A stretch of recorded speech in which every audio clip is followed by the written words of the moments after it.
तिसरा श्रावणी सोमवार आम्ही गेलो होतो गोटन तालुका शेवगाव जिल्हा अहमदनगर येथील श्री क्षेत्र मल्लिकार्जुनेश्वर देवस्थान.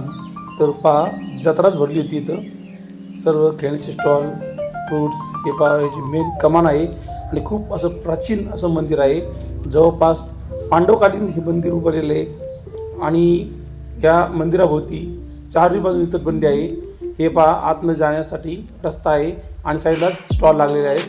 कारण सोमवार असेल तर श्रावणी सोमवारच्या दिवशी ते बाजार भरल्यासारखंच यात्रा भरते आणि खूप लांबून लोक येतात इथं दर्शन घेण्यासाठी. हे पहा खूप असं आखीव दगडी खांबात हे मंदिर उभारलेलं आहे आणि लाईनला उभं राहिलो. सकाळचीच वेळ होती, साधारण 9:15 असतील आणि खूप मोठी लाईन होती.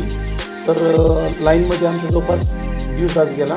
हे पहा दीपमाळ, अशा 3 दीपमाळ आहे इथं आणि हे मंदिर पूर्ण असं दगडी खांबावर उभं आहे. कुठलंही चुना म्हणा काही त्याला सांधण्यासाठी काही वापरलेलं नाही आहे. पुरातन काळात ते लोक एवढे हुशार होते का त्यांनी हे मंदिर कसं बांधलं असेल हे सुद्धा एक आश्चर्य आहे. आणि मंदिर भले मोठे खांब होते आणि इथं भजन चालू होतं. कारण श्रावणी सोमवार असल्यामुळे दर श्रावणी सोमवार भजन मोठं उत्साह चालू असतं.